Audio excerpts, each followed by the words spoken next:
આજે આપણે બનાવીશું રવા મેંદાની પૂરી. તો ચલો શરૂ કરીએ. તો આપણે રવા મેંદાની પૂરી કરવા આટલું આ 2 વાટકા ભરીને આપણે આ મેંદાનો લોટ લીધો છે અને 2 વાટકા આપણે રવો લીધો છે. તો હવે આપણે એને બનાવવાનું શરૂ કરવાનું છે. તો હવે આ રવા મેંદાની પૂરી કરવી છે તો આ લોટ મેં પહેલેથી ચાળીને લીધેલો છે 2 વાટકામાં. તો હવે આપણે ચાળવાની જરૂર નહીં પડે એટલે આ 2 વાટકા લોટ નાખી દીધો છે મેંદાનો અને આ 2 વાટકા રવો નાખી દીધો છે અંદર. 1 ચમચી ભરીને મીઠું નાખવાનું છે, 1 ચમચી જીરું, મોણ માટે તેલ નાખવાનું છે. પૂરી એકદમ ખસ્તા અને એકદમ કુરકુરી બને છે, ખાવામાં બહુ સોફ્ટ ને મસ્ત લાગશે તમને. આ બધું આપણે હળવે હાથે બધું મોણ મિક્સ કરી દેવાનું છે. આ રીતે તમે જોઈ શકો છો. આ પૂરી તમે નાસ્તામાં ચા સાથે ગમે ત્યારે તમે રોંઢે કે ખાઈ શકો છો. બહાર ફરવા ગયા હોય ને તોય આપણે નાસ્તામાં લઈ જવાય છે આ પૂરીને. આ રીતે મોણ દઈ દીધું છે ને આપણે જે લોટ બાંધીએ ત્યારે આપણે ગરમ પાણીથી લોટ બાંધવાનો છે. તો આ પૂરી બહુ સરસ બને છે, પોચી એકદમ ને કુરકુરી. જે રીતે મુઠ્ઠી પડે ને એ રીતે મોણ નાખવાનું છે. આ જ્યારે હું લોટ બાંધું છું તો અત્યારે તો દિવાળીનો સમય છે તો છોકરાઓ બધા ફટાકડા ફોડે તો અવાજ તમને આવતો તો હશે જ તે અંદર. અમારે ફરવા જવાનું છે તો નાસ્તામાં પૂરી લઈ જવાની છે. તો આ રીતે લોટ બાંધવાનો છે, તમે જોઈ શકો છો.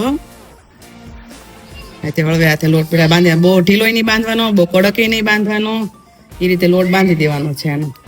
તો લોટ આપણો હવે બંધાઈ ગયો છે. તો હવે આપણે થોડુંક તેલ નાખીને એને લીસો કરી નાખવાનો છે.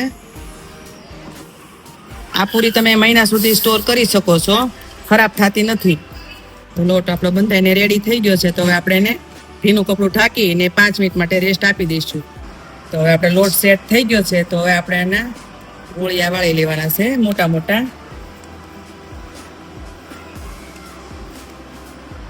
આ ગોળીઓ મેં કરી લીધો છે. તો હવે આપણે એને રોટલીની જેમ પેલા વણી લેવાનો છે. એકદમ પતલો વણવાનો છે, બહુ જાડો નથી રાખવાનો આપણે એને. અને લોટ ઉપર ચોટાડવાની જરૂર નહીં પડે, તેલ લગાવવાની જરૂર નહીં પડે અને પાટલી હારે ચોટશે પણ નહીં. આ એકદમ સરસ વણાય છે. આખી રોટલી વણી નાખવાની છે આ રીતે, તમે જોઈ શકો છો. જો કેટલી સરસ વણાય છે. રોટલી આપણી વણાઈ ગઈ છે. તો આ રીતે એને રોટલી વણી નાખવાની છે અને એટલી પતલી રાખવાની છે, બહુ જાડી પણ નહીં, બહુ પતલી પણ નહીં, એટલી માપની રાખવાની છે. તો હવે આપણે આને એક સરખા કટ કરી લઈશું. કોઈ પણ ગ્લાસ હોય કે વાટકો હોય તેના મદદથી એક સરખી પૂરી પડી જાય એની. આ રીતે તમે જોઈ શકો છો કેવી એક સરખી પૂરી પડે છે. ને આ ગ્લાસની મદદથી પૂરી કરું છું.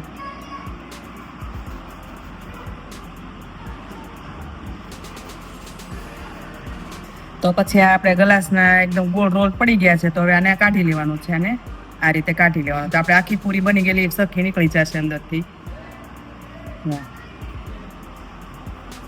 તમે જોઈ શકો કેવી એક સરખી પૂરી થઈ છે બધી.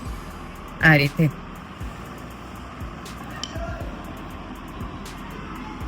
ગયેલી પૂરીને આ રીતે આપણે ગોઠવી દેવાની છે. આને આપણે છે ને થોડી વાર સુકાવા દેવાની છે, તરત જ તળવાની નથી. આને 10 મિનિટ જેવું સુકાવા દેવાની છે પંખા નીચે. તો એકદમ મસ્ત ખસ્તા અને કુરકુરી બનશે આ પૂરી.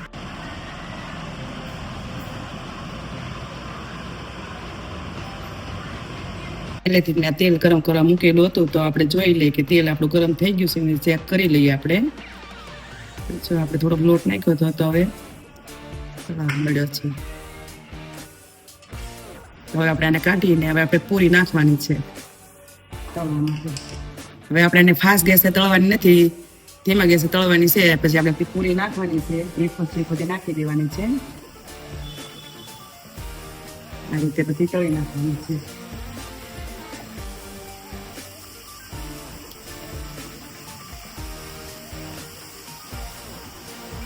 અને એકદમ ક્રિસ્પી થાય ત્યાં સુધી તળાવા દેવાની છે.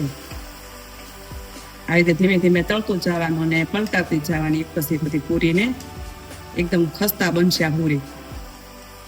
ચા સાથે ખૂબ જ સરસ લાગે છે આ પૂરી. આ રીતે બધી તળી નાખવાની છે આપણે. તમે જોઈ શકો કેવી સરસ તળાવા મળી છે બધી પૂરી. આ પૂરી આપણે ગોલ્ડન થાય ત્યાં સુધી તળાવા દેવાની છે. આ પૂરી આપણે પૂરી તળાતા આપણે 2 થી 3 મિનિટ જેવો સમય લાગે છે. તો હવે આપણે બ્રાઉન થઈ ગઈ છે. તો હવે આપણે એને કાઢી લેવાની છે પૂરીને. આ બધી પૂરી આપણી તળાય છે. તમે આ વિડીયો જોતા હો તો હજી સુધી આપણી ચેનલને તમે સબસ્ક્રાઇબ ન કરી હોય તો સબસ્ક્રાઇબ કરી નાખજો. આ રીતે બધી તળાય છે પછી આપણે એને તળી લઈશું.